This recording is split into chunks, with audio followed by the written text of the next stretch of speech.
Hello everyone, welcome to text book super coaching for regulatory body. दोस्तों, NABARD grade A के results आ चुके हैं और अभी बात है इंटरव्यू की। अभी इंटरव्यू की प्रिपरेशन आपकी स्टार्ट हो गई होगी, तो इंटरव्यू के लिए थोड़ी बहुत कुछ गाइडेंस या कुछ गाइडलाइंस हम आपको देना चाहते हैं। और इंटरव्यू गाइडेंस प्रोग्राम भी हमारा स्टार्ट हो रहा है, उसकी भी इंफॉर्मेशन मैं आपको दे दूंगा। चाहे नाबार्ड हो, आरबीआई हो, किसी भी चीज का इंटरव्यू हो, यूपीएससी से लेके आरबीआई तक की इंटरव्यू में सबसे बड़ी एक चीज ये होती है कि first you need to understand कि आपका इंटरव्यू कैसे होगा, किस तरीके से होगा, आप किस तरीके से अपने आंसर्स दोगे, किस तरीके से आपकी बातचीत होगी, क्या क्या चीजों के ऊपर आपको फोकस करना है। So all those things are really very important. अगर हम नाबार्ड की बात करें, 50 मार्क्स का हमारा इंटरव्यू है कि 4 to 5 पैनल मेंबर्स रहेंगे, कभी कभी वैरी करते हैं। एक 20 to 30 मिनट्स मोटा मोटा आपका इंटरव्यू रहेगा। अगर डिस्कशन अच्छा बढ़ा तो इंटरव्यू का टाइम बढ़ सकता है, या कभी उन पे ऊपर भी डिपेंड करता है, वो आपको जल्दी भी छोड़ सकते हैं। तो एक नियर अबाउट 30 मिनट्स तो आप पकड़ लीजिए, नाबार्ड ग्रेड ए का इंटरव्यू आपको देखने को मिलेगा। जिस तरीके से आरबीआई का इंटरव्यू होता है, बस उसी तरीके से कुछ ना कुछ सेटअप आपका सेम ही रहेगा कि उसी तरीके से रहेगा। अब जब हम इंटरव्यू की बात करते हैं नाबार्ड की, तो सबसे हाईएस्ट वेटेज जो है वो आपके बायोडेटा को लेके, आपके डैफ फॉर्म को लेके, आपके बैकग्राउंड को लेके हाईएस्ट वेटेज। किसी भी इंटरव्यू में आप जाइए तो मैक्सिमम चीजें जो होती है वो आपके बायोडेटा के हिसाब से पूछी जाती है। अगर आपने कहीं पे काम किया तो आपका वर्क एक्सपीरियंस आएगा। ऑफ कोर्स नाबार्ड के एग्जाम दे रहे हो तो एग्री, रूरल इकोनॉमी में क्या चल रहा है, बैंकिंग का उसके ऊपर इंपैक्ट कैसे हो रहा है, कौन से सोशल इश्यूज हमें देखने को मिलते हैं स्पेशली एग्रीकल्चर रूरल एरियाज में, ये मैक्सिमम सवाल देखने को मिलेंगे। आप ये एक्सपेक्टेशन मत लेके जाइएगा कि आपको सॉइल के टाइप्स पूछ लेंगे या कोई डेफिनेशन पूछ लेंगे। ऐसे सवाल यूजुअली नहीं आएंगे। सवाल जो आते हैं वो ऑफ कोर्स आपके बैकग्राउंड को लेके, अब जिस स्टेट से आप बिलोंग करोगे, जिस एरिया से आप बिलोंग करोगे, उसके बारे में काफी सारे agriculture rural development oriented question आपको देखने को मिलेंगे। तो वो प्रिपरेशन करना आपकी सबसे पहली जिम्मेदारी बनती है। वो जब आप करोगे उसके बाद हम बात करेंगे नाबार्ड की। अगर आपको नाबार्ड में जाना है तो एग्जैक्टली नाबार्ड क्या रोल प्ले करती है, नाबार्ड में कौन से डिपार्टमेंट्स होते हैं, नाबार्ड का वर्क प्रोफाइल क्या होगा, ये भी पता करना बहुत जरूरी है। क्योंकि वो सवाल पूछते हैं कि भाई नाबार्ड में ही क्यों आना है, why you are attracted towards NABARD.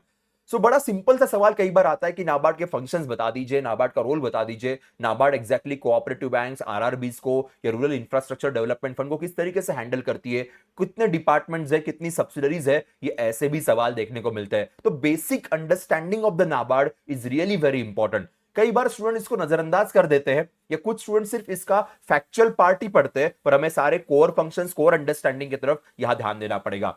अब जैसे मैं बात कर रहा था कि आपकी बायोडेटा की जब बात होती है, तो suppose for example someone is from Maharashtra, तो महाराष्ट्र से कहां से पढ़ाई की है, महाराष्ट्र में कहां पे आप रहते हो, वहां का लैंड प्रोफाइल कैसा है, कौन से क्रॉप्स वहां पे होते हैं, आपका होम डिस्ट्रिक्ट क्या, आपके होम डिस्ट्रिक्ट में कौन सी क्रॉप की पैदावार होती है, महाराष्ट्र में ओवरऑल एग्रीकल्चर का सिनारियो क्या है, रूरल डेवलपमेंट के प्रॉब्लम्स क्या है। So the questions will be asked accordingly, इस तरीके से। अब नाबार्ड कहां का रोल प्ले करती है, जिस डिस्ट्रिक्ट से आप बिलोंग करते हो वहां पे नाबार्ड है, नाबार्ड ने वहां पे कौन से प्रोजेक्ट इंप्लीमेंट किए, ये ऐसी चीजें होती है। So basically it's all about you, it's not about other people. तो कई बार लोग ना सर क्या क्वेश्चन आएंगे हमें बता दीजिए, हम वो क्वेश्चन प्रिपेयर कर लेते हैं, इसकी तरफ बहुत ध्यान देते हैं।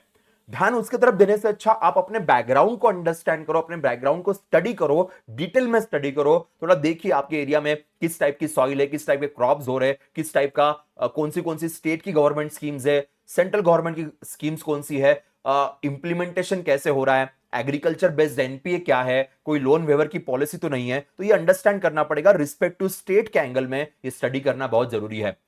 ना एक और चीज है, थोड़ा साइकोलॉजी के एंगल में पैनल स्टडी करता है। कई बार कोई एक ऐसा पर्सन बैठा होता है जो आपसे बिल्कुल बात नहीं करेगा, सिर्फ आपको अंडरस्टैंड करेगा, या कुछ लोग बात करेंगे but they will try to understand what type of person you are. Over confident तो नहीं हो, एरोगेंट तो नहीं हो, अर्बन सेंट्रिक माइंडसेट तो नहीं है, बिकॉज नाबार्ड में काम कर रहे हो, थोड़ा माइंडसेट आपका डिफरेंट चाहिए।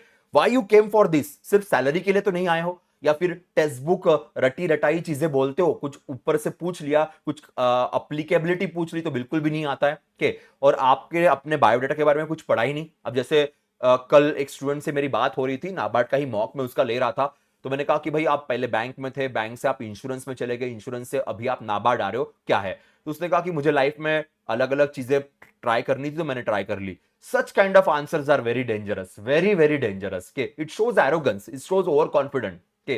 तो ये बहुत डेंजरस बन जाता है। आपको ट्राई करनी थी, ठीक है, चलो वो आपकी मर्जी, आपका लाइफ है, बट आंसर करते हो तो आप इतने एरोगेंस के साथ आंसर नहीं कर सकते हो। It shows that you are not a good type of officer. तो ये माइंडसेट चेंज करना बहुत जरूरी है, ग्राउंड रियलिटी पता होनी बहुत जरूरी है, मैच्योरिटी ह्यूमिलिटी आप में होनी बहुत जरूरी है, क्योंकि जो आपके सामने बैठे हैं उनका एक्सपीरियंस आपकी उम्र से ज्यादा है। You need to show that respect, you literally need to show that respect. अगर वो रिस्पेक्ट नहीं दिखाओगे तो सिलेक्शन होने के चांसेस बहुत कम है, फिर आपका नॉलेज कितना भी अच्छा क्यों ना हो, रिस्पेक्ट मैटर्स अ लॉट।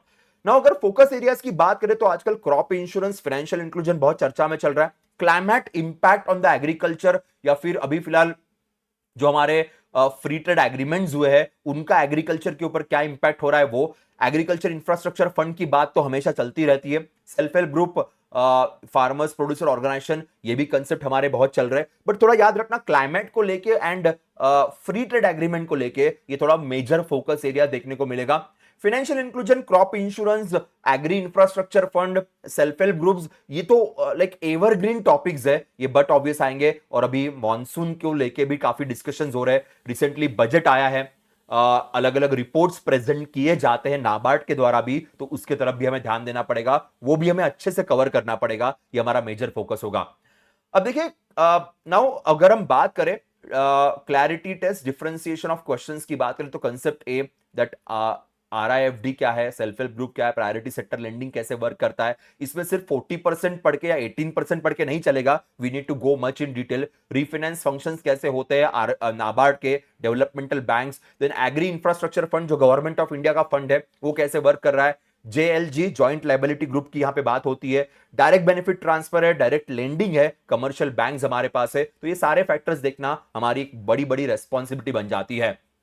दोस्तों एक सिंपल सा रूल है, अगर आपको अपने इस इंटरव्यू को एक्सेल करना है, सबसे पहले अपने बायोडेटा पे काम कीजिए, work on that, then NABARD के फंक्शंस के ऊपर काम कीजिए, नाबार्ड का फंक्शंस कैसे वर्क कर रहे हैं और आप वहां पे कैसे फिट बैठते हो, आपका स्टडी, आपका एजुकेशन, आपका बैकग्राउंड वहां पे कैसे फिट बैठता है, and then NABARD overall economy के लिए कैसे काम करती है, किस तरीके से प्रैक्टिकल अप्रोचेस है, या आपको बीइंग अ कॉमन सिटीजन क्या लगता है कि और क्या क्या चीजें होनी चाहिए, because your practical thinking, your situational judgement will really help.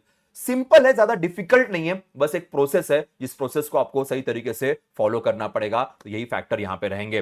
दोस्तों इसी के लिए हमारा एक प्रोग्राम है जिसको हम लोग कहते हैं इंटरव्यू गाइडेंस प्रोग्राम, जिस इंटरव्यू गाइडेंस प्रोग्राम में ओपी अग्रवाल सर आपको गाइड करेंगे, मैं भी रहूंगा, प्रकाश सर भी रहेंगे, जो आपके इस इंटरव्यूज में आपको गाइड करेंगे, एवरीथिंग आपके बायोडेटा को लेके भी हम बातचीत आपके साथ करेंगे, अगर कोई डाउट्स आपको है कि क्या क्या पढ़ना चाहिए क्या नहीं पढ़ना चाहिए, so everything will be there. So one on one guidance programme होगा, पर्सनलाइज्ड फीडबैक रहेगा, मॉक इंटरव्यू सेशंस रहेंगे, अगर आपको लगता है कि और एक्स्ट्रा मॉक इंटरव्यू चाहिए तो डेफिनेटली वो भी प्रोवाइड किए जाएंगे। रजिस्ट्रेशन के लिए लिंक जो है आपको नीचे डिस्क्रिप्शन में मिल जाएंगी, और it's a free of cost, it's a free of cost for every person who is qualified for the NABARD grade A interview. तो आप अपने दोस्तों को भी एक बार बता दीजिएगा और आप हमारे साथ इस प्रोग्राम में जुड़ सकते हो, तो don't forget to enrol for this programme. Okay, that's it from my side, तो नीचे डिस्क्रिप्शन में एक बार जरूर गो थ्रू कीजिएगा। Bye bye, take care and all the very best.